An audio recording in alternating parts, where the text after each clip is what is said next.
So you played a lot. You played baseball in high school. You played golf. You played basketball. Okay, now as an athlete, when you look back on your life now and what happened to you relative to the tour, that had to be a big, big influence on your hand-eye coordination, playing all those sports, relative to be able to do what you've finally done with golf. Absolutely, no question whatsoever. I encourage every child, every parent, everybody out there, let these kids be multi-sport players. Let them do that. When you focus on one sport only, you're developing just one set of muscle, one motion. The mind is not free to expand into other horizons because you're just stuck in that one activity. And I think the muscle groups start working more closely together if you've done other things. As you say, the hand-eye coordination. Right. You learn what you're capable of physically. Initially, it's physical, then it becomes mentally, and that's bigger than anything else in my book, is how you understand yourself. Can you adapt? And that adaptation, I think, is what makes golf what it is. If you don't adapt week to week to week to different speeds of greens, different grasses, different course conditions, different shot, you're never going to really succeed.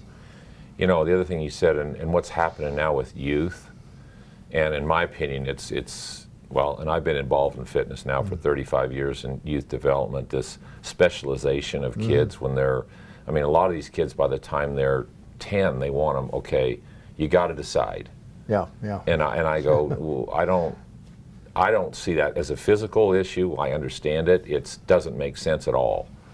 And the industries, these sports industries now, you've got grandkids, and your kids, when they were growing up, the multi-sport thing is critical relative to their physical development. Absolutely.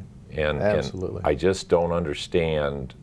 I mean, I kind of get it, but at the same time, overall lifetime development, that specialization at a really young age, except for a few sports, I mean, gymnastics or something where if by the time they're 13, they're gold medalists or they're not in the game. They're out. Yeah, I don't get that. But from an overall person and perspective, would you have had, I mean, like I say, what you did and what your dad did with you and all the sports you grew up around, had to play a big influence on your ability to do what you said, adapt and observe and be able to copy, or however you made your swing what it was? Well, it did. When I was quite young, baseball was really the only sport around. In fact, the little town, Baxter Springs, Kansas, you can look it up, it's right in the very southeast corner of Kansas. It was just across the line from where Mickey Mantle grew up in Carden, Oklahoma. So all of that area was so influenced by Mickey Mantle and baseball, what he did, and baseball, and Ralph Terry, and there was a real heavy influence of baseball. Now, did we have organized football? Well, yeah, in high school. Did we have any kind of other sports for kids? No, but when I was 11 years old, the parents started a little league team. So, but I always was playing up with other kids. If I was 10 years old, I was playing with 12 and 13-year-olds in another league. So I always had to bust my you-know-what to try and compete with those guys. Yeah. And it really helped me because I found out what I could do. Now, was I outmatched sometimes? Yes. But that didn't keep the competitive spirit from trying to get better. And as you grow into other sports, that has a contagious effect. And I think we as adults, whether you're a parent or not, we owe our youth the opportunity for them to express themselves physically in anything, in multiple ways. Taking PE out of the school, it just blows my mind. Crazy. How the curriculums, what they have in school now and what they're teaching, to me is just off the charts bad. Anyway, that's another subject altogether. But I do think that whether you're being swimming or, as you mentioned, gymnastics, so many parents want their children to succeed. Well, yes, of course we do. But as you well know, and most professional athletes will tell you, there's very little room at the top of that pyramid. Very little. And so we have thousands and thousands of these kids that are wannabes, but when they're young, we don't know.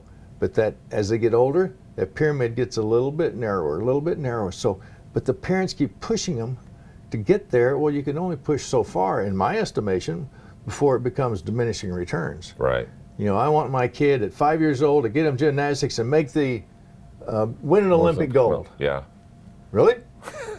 Well, how many kids are on that Olympic team? Like And 4. and you've got thousands, if not millions, of these kids, and your kid's going to be one of those 4 or 5? Yeah. Come on. So I think we have to step back as parents and say what's best for our children, and that's to give them an overall environment in which they grow within and understand what they want to do. They'll be Right. better at it. And you can tell me if I'm wrong, but you said that when you started playing golf or sports, it wasn't about if you were going to be successful. You knew you were going to be successful. It's just what did you have to do it? And did you when did the sport separate to where not, because you were an All-American football player in Colorado, which that mindset and what you had to do there had to play into I'm not really afraid of too many people, because the position you played, you weren't afraid to run into people. So where did the golf thing become this is Hale? And how did that happen, or can you put a pinpoint on it? Well, I don't think I could pinpoint it, Mike. I think it was the evolution of me as an athlete. I think when I was a senior in high school, I was having, I was a good athlete, but amongst other good athletes, I don't think as you start maturing, I think your physical and mental attributes, they don't always click, because you'll find some guys are physically really good, but they mentally, maybe they're not doing well in school, or vice versa. Right. I think for me, I kind of kept everything, not that I tried, but it just sort of happened. But I think when I was in high school, I was a good athlete. I was making the all-conference teams, and football was something I did enjoy. I had some really good friends. We had fun doing it. Same friends would go play basketball. But then when it came to golf, they're gone. Yeah. I had a whole different set. Of course, now there's only maybe 6 or 7 guys on this high school team. Right. And so you kind of have to find your own sanctuary, if you wish, and that was mine. I enjoyed that, from the competitive area of team sport to the singularity and the onlyness, which I've called it before. It's the onlyest person on the team is you. Yeah. And that I love the mix. I love the team framework. I love that pulling for the other guy and all that stuff. Mm-hmm. But I seem to thrive over here but this fed that. Right. And I do think this fed the other, but more than anything, that flow went from here to the golf.